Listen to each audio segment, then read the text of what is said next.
नमस्ते मित्रों, मैं राजकुमार एक बार पुनः स्वागत करता हूं आप सभी का अपने YouTube चैनल शिवम फर्नीचर में।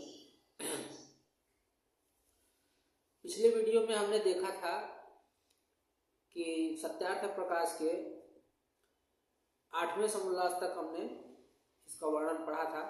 आज 9वें समोल्लास में देखेंगे क्या है। तो 9वें समोल्लास में विद्या अविद्या, बंध और मोक्ष, जीवात्मा किस प्रकार से अविद्या में फंस करके जन्म मरण के चक्कर में पड़ता है, इसका निवारण क्या है, किस प्रकार से इसका समाधान होगा, इस विषय की चर्चा 9वें समोल्लास में किया है। 10वें समोल्लास में स्वामी जी लिखते हैं कि आचार व्यवहार कैसा होना चाहिए मनुष्य का, क्या भक्ष है क्या अभक्ष है, क्या खाना चाहिए क्या नहीं खाना चाहिए, कैसे खाना चाहिए, इन सभी के विषय में विस्तार पूर्वक प्रकाश डालते हैं स्वामी जी।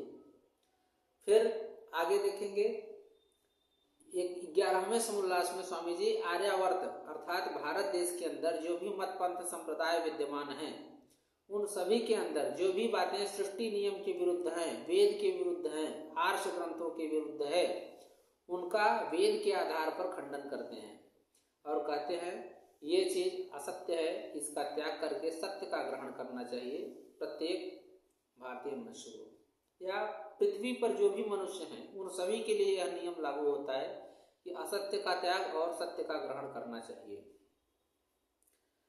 12वें समोल्लास में स्वामी जी लिखते हैं नास्तिक दर्शन के विषय में। नास्तिक दर्शन चार्वाक, बौद्ध और जैन, ये 3 प्रकार से माने गए हैं। नास्तिक दर्शन में उसका बड़ा प्रसिद्ध श्लोक है, यावेत जीवेत सुखम जीवेत ऋणम कृत्वा गतम पीवेत, जब तक जियो सुख से जियो उधार लेकर घी पियो। चार्वाक दर्शन का यह महत्वपूर्ण जो है ये कथन है, तो इसके विषय में लिखते हैं। फिर आगे स्वामी जी 13वें समोल्लास में ईसाई मत का खंडन करते हैं, क्योंकि जब स्वामी जी हुए 1823 से लेकर 83 तक, तो वहाँ समय भारत अंग्रेजों का गुलाम था। कुछ लोग कहते हैं स्वामी जी अंग्रेजों के दलाल थे, इस प्रकार के अभद्र शब्दों का प्रयोग करते हैं। अगर ऐसा होता तो स्वामी जी सत्यार्थ प्रकाश में 13वां समोल्लास न लिखते, लेकिन ऐसा नहीं है। उन्होंने ईसाई मत का भी खंडन किया, बाइबल का भी जहाँ जहाँ वेद विरुद्ध बातें उसमें लिखी हुई हैं, जो भी नियम के विरुद्ध है, उन सभी बातों का खंडन किया है।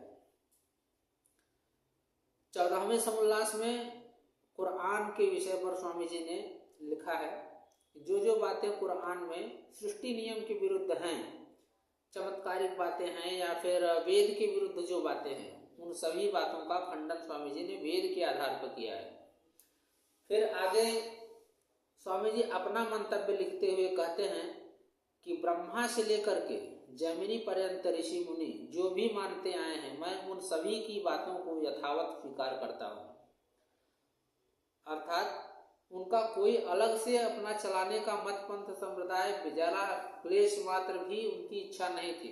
लोगों के कहने पर उन्होंने आर्य समाज की स्थापना 1875 में मुंबई में की थी।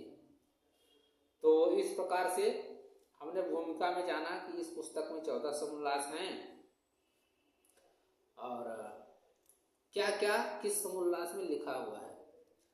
अब आगे के वीडियो में हम जो है प्रथम समोल्लास से प्रारंभ करेंगे इसका स्वाध्याय।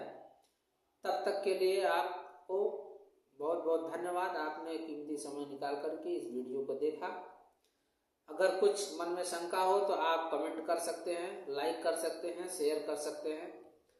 तब तक के लिए सादर नमस्ते, फिर मिलते हैं किसी अगले वीडियो में।